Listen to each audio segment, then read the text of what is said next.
Hello friends, welcome to the all in one exam. तो friends, daily current affairs के session में आज फिर से हम नए टॉपिक के साथ आए हैं। चलिए देखिए, आज का बेस्ट करंट अफेयर्स। अगर आप इस चैनल पे नए हैं तो प्लीज़ लाइक और सब्सक्राइब जरूर कर लीजिएगा और बेल आइकन को दबाना ना भूलिएगा। चलिए शुरू करते हैं आज का नया करंट अफेयर्स। देखिए फ्रेंड्स, पहला नंबर है अजाली असौमनी। अजाली असौमनी जो है चौथी बार बने कोमोरोस की राष्ट्रपति। अजाली असौमनी जो है कि चौथी बार बने हैं कोमोरोस के राष्ट्रपति, यही है। देखिए, कोमोरोस के राष्ट्रपति अजाली असौमनी ने 63% वोट के साथ चौथे कार्यकाल के लिए जीत हासिल की है। हालांकि विपक्ष ने मतदान का बहिष्कार करते हुए उसे कपटपूर्ण बताया है। विपक्ष ने उसे कपटपूर्ण बताया। देखिए, मतदान उल्लेखनीय रूप से 16% था, जिसका कारण विपक्ष का बहिष्कार था। विपक्ष असौमानी के पक्ष में मतपत्र भरने और मतदान के समय से पहले बंद करने का आरोप लगाया, जबकि अंतर्राष्ट्रीय पर्यवेक्षक रिपोर्ट की गई अनियमितता के बावजूद चुनाव का समग्र निष्पक्षता बनाए रखते हैं। चलिए अगला देख लेते हैं। टाटा समूह और एयरबस ने भारत की पहली निजी हेलीकॉप्टर असेंबली लाइन स्थापित करने के लिए किया समझौता। टाटा समूह के एयरबस ने भारत की पहली निजी हेलीकॉप्टर असेंबली लाइन स्थापित करने के लिए किया समझौता। ठीक है फ्रेंड, देखिए, एयरबस हेलीकॉप्टर ने घोषणा की है कि वह भारत में नागरिक हेलीकॉप्टरों के लिए फाइनल असेंबली लाइन FAL स्थापित करने के लिए टाटा समूह के साथ साझेदारी कर रहा है, जिससे यह निजी तौर पर भारत की पहली हेलीकॉप्टर असेंबली सुविधा बन गई है। ठीक है, देखिए, 26 जनवरी 2024 को टाटा समूह और फ्रांस के एयरबस ने महत्वपूर्ण स्वदेशीकरण और स्थानीयकरण घटनाओं के साथ H125 हेलीकॉप्टर के निर्माण के लिए एक समझौते पर हस्ताक्षर किया। चलिए आगे बढ़ते हैं। इसकी मैन्युफैक्चरिंग गुजरात के बड़ोदरा में की जाएगी। टाटा समूह के Tata air vast systems limited company TASL इन हेलीकॉप्टरों के लिए असेंबली लाइन का प्रबंधन करेगी। FAL को स्थापित होने में 24 महीने लगेंगे और पहले मेड इन इंडिया H125 की डिलीवरी 2026 में शुरू होने की उम्मीद है। चलिए अगला देखते हैं। भारत लोकतंत्र के जननी थीम पर संस्कृति मंत्रालय की झांकी को गणतंत्र दिवस परेड 2024 में मिला पहला स्थान। भारत लोकतंत्र की जननी थीम पर संस्कृति मंत्रालय की झांकी को गणतंत्र दिवस परेड में 2024 में मिला पहला स्थान। देखिए, संस्कृति मंत्रालय की झांकी ने इस साल के गणतंत्र दिवस परेड में प्रथम पुरस्कार हासिल किया है। सांस्कृतिक मंत्रालय की झांकी का आदेश था कि भारत है लोकतंत्र की जननी। 75वें गणतंत्र दिवस की थीम विकसित भारत और भारत लोकतंत्र की मातृका, भारत लोकतंत्र की माता है, यही परेड में था शामिल। पहली बार परेड की शुरुआत 100 महिलाओं ने संगीत वाद्य यंत्र बजाकर की। यही गणतंत्र दिवस के मुख्य अतिथि फ्रांस के राष्ट्रपति इमैनुअल मैक्रोन थे। चलिए आगे देखते हैं। संस्कृति मंत्रालय द्वारा प्रस्तुति झांकी में देश के पहले राष्ट्रपति डॉक्टर राजेंद्र प्रसाद को संविधान सौंपते हुए डॉक्टर VR अम्बेडकर की प्रतिकृति दिखाई गई है।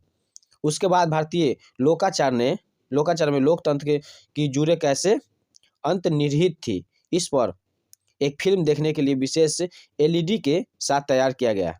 120 डिग्री की 3D एनामॉर्फिक डिस्प्ले था। चलिए आगे देखते हैं।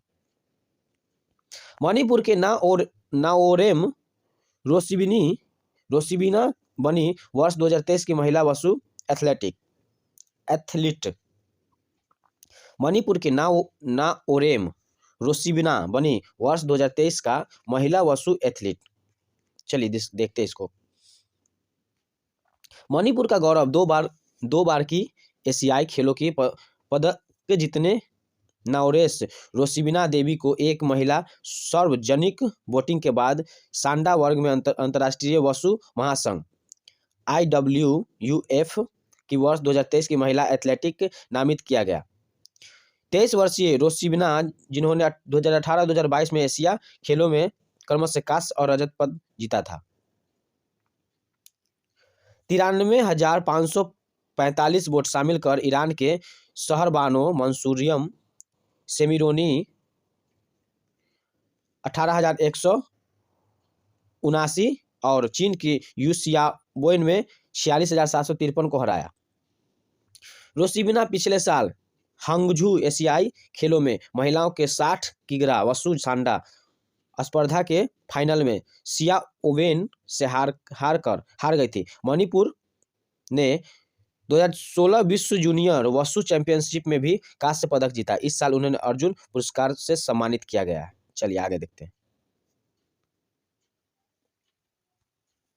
पहली वैज्ञानिक गणना के अनुसार लद्दाख में है। पहली वैज्ञानिक गणना के अनुसार लद्दाख में है सर्वाधिक हिम तेंदुए की आबादी। सर्वाधिक हिम तेंदुए की आबादी है लद्दाख में। देखिए, केंद्रीय पर्यावरण, वन और जलवायु परिवर्तन मंत्री श्री भूपेंद्र यादव ने नई दिल्ली में आयोजित राष्ट्रीय वन जीव बोर्ड का बैठक के दौरान भारत में बताया कि सर्वाधिक तेंदुए की आबादी लद्दाख में है। वे हिम तेंदुओं की स्थिति पर रिपोर्ट जारी की। भारत में हिम तेंदुए की आबादी का आकलन SPI कार्यक्रम पहला वैज्ञानिक अभ्यास था जो भारत में 718 हिम तेंदुए की आबादी का रिपोर्ट करता है। डेटा विश्लेषण के आधार पर विभिन्न राज्यों में अनुमानित जनसंख्या इस प्रकार है कि लद्दाख में 477, उत्तराखंड में 124, हिमाचल प्रदेश में 51, अरुणाचल प्रदेश में 36 और सिक्किम में 21 और जम्मू कश्मीर में 9 है। भारतीय वन्यजीव संस्थान WII इस अभ्यास के लिए राष्ट्रीय समन्वयक है, जिसे सभी हिम तेंदुआ रेंज वाले राज्यों और 2 संरक्षक भागीदारों नेचर कंजर्वेशन फाउंडेशन मैसूर और WWF इंडिया के सहयोग से किया गया है। चलिए आगे देखते हैं। 30 जनवरी को मनाया गया शहीद दिवस 2024। 30 जनवरी को शहीद दिवस 2024 मनाया गया है।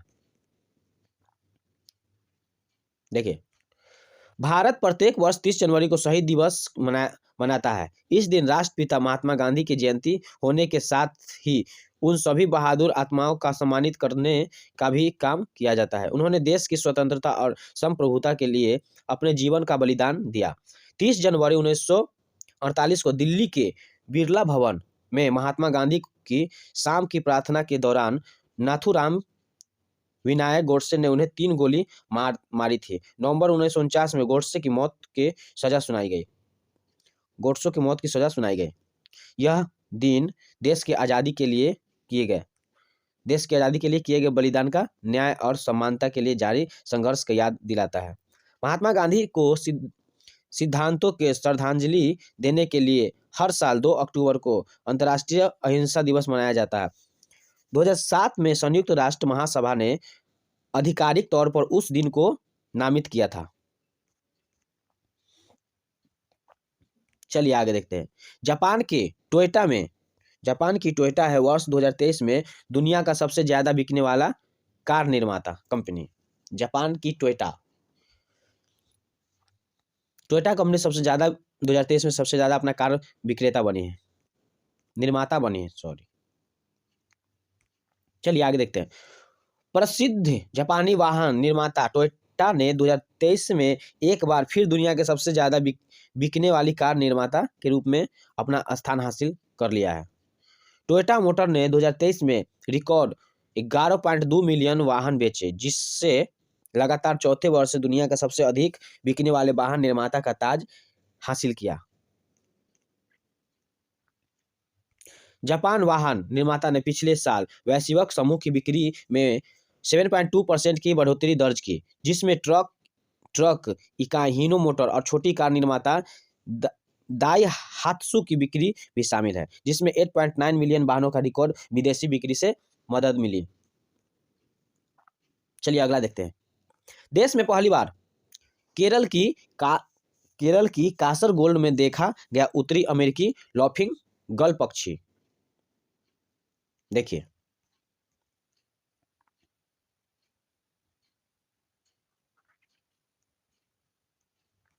उत्तरी अमेरिका की एक प्रवासी पक्षी लॉफिंग गल को देश में पहली बार केरल के कासरगोल्ड जिले के चित्तारी मुहाने पर देखा गया। पक्षी प्रेमी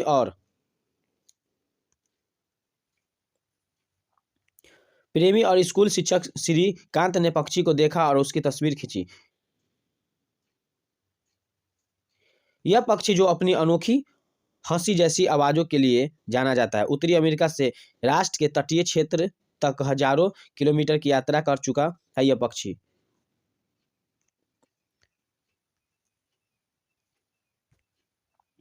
पक्षी मुख्य रूप से उत्तरी अमेरिका, कैरेबियन और उत्तरी दक्षिणी अमेरिका के अटलांटिक तट पर पाए जाते हैं। वे अवसरवादी, मांसाहारी और मैला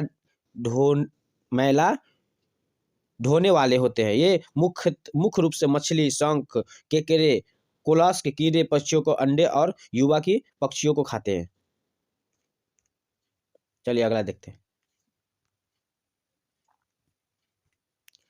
ओडिशा सरकार ने लघु वन उपज खरीदने हेतु 100 करोड़ रुपए का लाभ योजना की दी मंजूरी।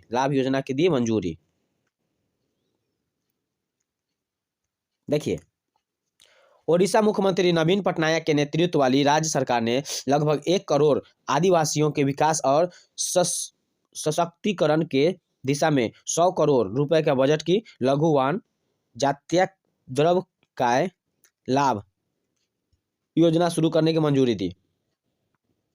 लाभ लघु वन उपज MFP के लिए 100% राज्य वित्त पोषित न्यूनतम समर्थन मूल्य MSP है। इस योजना के तहत राज्य सरकार लघु वन उपज के लिए प्रति वर्ष न्यूनतम समर्थन मूल्य निर्धारित करेगी। चलिए अगला देखते हैं। प्रति रजक बनी भारतीय सेना की पहली महिला सूबेदार। प्रति रजक बनी भारतीय महिला के सूबेदार। ठीक है फ्रेंड्स। ट्रैप निशानेबाज प्रीति रजक हांगझो में आयोजित 19वें एशियाई खेलों में रजत पदक का प्रदर्शन के बाद आउट ऑफ टर्न पदोन्नति के बाद भारतीय सेना की पहली महिला सूबेदार बन गई। रजक ट्रैप शूटिंग में अपने प्रदर्शन का आधार पर दिसंबर 2022 में सैन्य पुलिस कोर्स से सेना में शामिल हुए और वह महू स्थित आर्मी के मार्क्समैनशिप यूनिट के सूबेदार हवलदार के पद पे शामिल होने वाली शूटिंग अनुशासन से पहली महिला खिलाड़ी भी थी। रजक के अलावा AMU में प्रशिक्षण लेने वाले ओलंपिक पदक विजेता कर्नल राज्यवर्धन सिंह राठौर अब राजस्थान भाजपा विधायक के सूबेदार मेजर विजय कुमार भी शामिल है। चलिए इसका क्वेश्चन देख लेते हैं थोड़ा सा। देखिए पहला नंबर क्वेश्चन है, हाल ही में अजाली असोमनी चौथी बार किस देश के राष्ट्रपति बने हैं? तो ये हो जाएगा आपका कोमोरोस के राष्ट्रपति बने हैं। अगला क्वेश्चन, हाल ही में टाटा समूह भारत की पहली निजी हेलीकॉप्टर असेंबली लाइन स्थापित करने के लिए किससे समझौता किया है? तो ये हो जाएगा आपका एयरबस से समझौता किया है। तीसरा नंबर देख लीजिए, हाल ही में 75वें गणतंत्र दिवस परेड 2024 में किसकी झांकी को पहला स्थान मिला है? तो ये हो जाएगा संस्कृति मंत्रालय को। चौथा क्वेश्चन, हाल ही में अंतर्राष्ट्रीय वसु महासंघ से किसे वर्ष 2023 की महिला वसु एथलेटिक घोषित किया है? तो ये हो जाएगा आपका नाओरेस रोसिबिना को। चलिए अगला देख लीजिए, हाल ही में जारी पहली वैज्ञानिक गणना के अनुसार सार्वजनिक हिम तेंदुआ की आबादी कहाँ दर्ज की गई है? तो ये जगह आपका लद्दाख में। अगला क्वेश्चन देख लीजिए, हाल ही में शहीद दिवस 2024 कब मनाया गया है? शहीद दिवस 30 जनवरी को मनाया गया। अगला क्वेश्चन, वर्ष 2023 में दुनिया के सबसे ज्यादा बिकने वाली कार निर्माता कंपनी कौन सी है? यह जगह आपका टोयोटा। अगला क्वेश्चन देख लीजिए, हाल ही में देश में पहली बार उत्तरी अमेरिका प्रवासी पक्षी लॉफिंग गल कहाँ देखा गया? तो यह जगह केरल में। 9 नंबर क्वेश्चन देख लीजिए, हाल ही में लघु वन उपज खरीदने हेतु लाभ की योजना की घोषणा किसने किया था? तो यह जगह ओडिशा ने। अगला क्वेश्चन देखिए, हाल ही में भारतीय सेना में सूबेदार बनने वाली पहली महिला कौन थी? तो यह जगह आपका प्रीति रजक। तो चलिए दोस्तों, आज के लिए इतना ही। मिलते हैं अगले सेशन में, नए करेंट अफेयर्स के सेशन में। अगर आप इस चैनल पर नए हैं तो प्लीज़ लाइक और सब्सक्राइब जरूर कर दीजिएगा और बेल आइकन को दबाना ना भूलिएगा।